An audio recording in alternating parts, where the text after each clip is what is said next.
Olá, hoje a gente vai mergulhar num tema que fica bem na encruzilhada entre psiquiatria, saúde pública e justiça, a situação dos adolescentes em conflito com a lei aqui no Brasil. Olha, o ato infracional é um fenômeno super complexo, né? Tem raízes sociais, culturais, políticas, mas quando a gente olha com as lentes da psiquiatria, ele muitas vezes se revela como um sintoma de uma crise de saúde mental que é silenciosa e pior, muito negligenciada. Para quem está na linha de frente, especialmente na residência, entender essa dimensão é mais do que importante, é crucial. E o primeiro passo para isso é encarar um paradoxo bem alarmante que está nos nossos próprios dados. Então, para começar, tem uma coisa aqui que não faz sentido. Enquanto vários países desenvolvidos estão vendo uma queda expressiva nos delitos cometidos por jovens, resultado de pesquisa e política pública que funciona, o Brasil está remando na contramão. De uma forma que a gente custa explicar, aqui os nossos dados apontam para um aumento tanto dos atos infracionais quanto do número de jovens internados. Essa diferença gritante força a gente a perguntar: O que explica essa nossa tendência? E olha, a resposta não está só na economia ou na segurança pública, não. Uma parte gigantesca dessa resposta está escondida, muitas vezes, por trás do próprio ato infracional.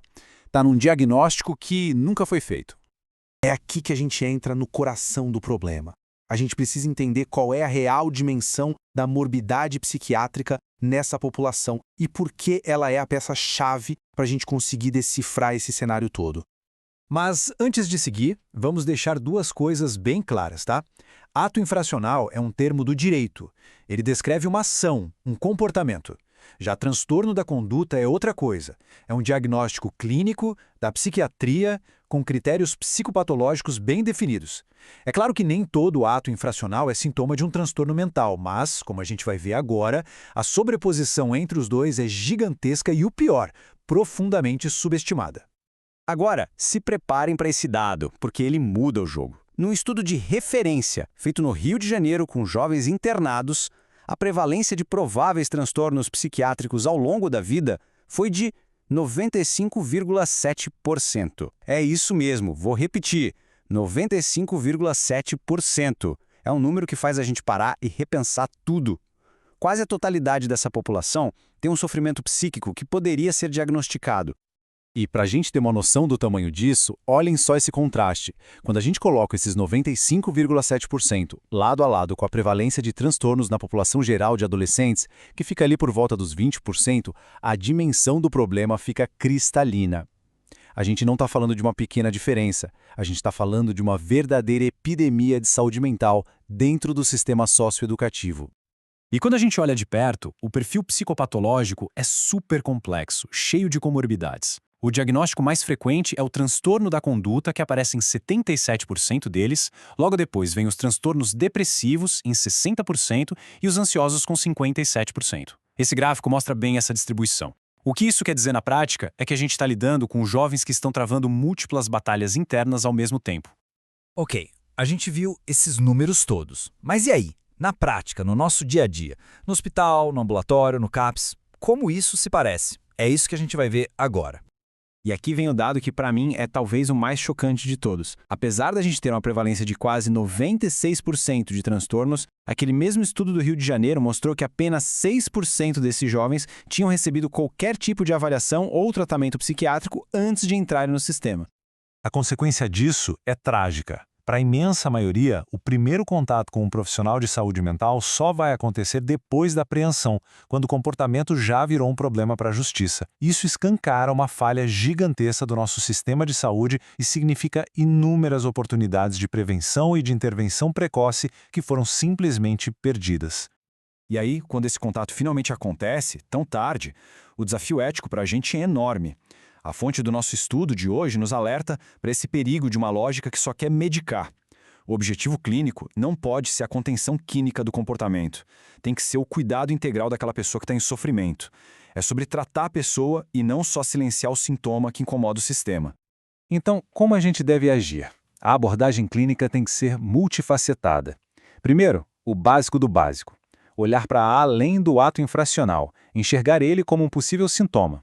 Segundo, investigar ativamente as comorbidades, a história de trauma.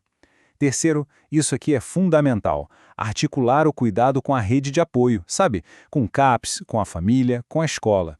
E, por fim, ter sempre como norte a priorização do cuidado, resistindo àquela lógica que só quer punir. E essa tensão, sabe, entre cuidar e punir, ela nos joga numa discussão muito maior, uma discussão sobre o sistema todo. No fundo, a gente está diante de um conflito entre dois modelos. Vamos explorar um pouco isso. Pensa bem, a lógica da punição parece simples. Vamos endurecer a pena que resolve. Só que os dados mostram exatamente o contrário. As pesquisas aqui no Brasil indicam que mais tempo de internação não diminui em nada a reincidência. Ou seja, isolar e punir por si só simplesmente não funciona.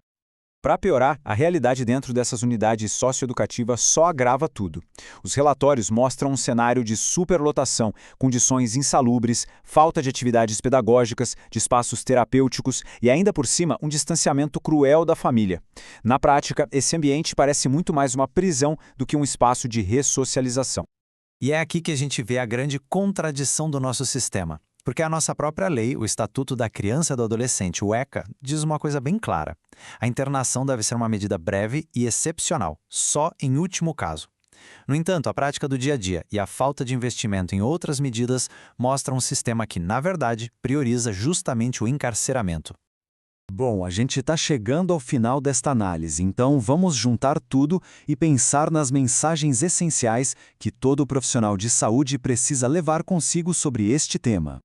Então, para resumir, são 3 pontos-chave. Primeiro, sempre desconfie que um comportamento disruptivo pode ser um sintoma. Olhe por trás do ato. Segundo, reconheça que essa prevalência altíssima de transtornos mentais entre esses jovens não é um problema isolado, é uma crise de saúde pública. E terceiro, o nosso papel como clínicos vai além de dar um diagnóstico. A gente tem a responsabilidade de defender um sistema que integre saúde e justiça e que, acima de tudo, priorize o cuidado.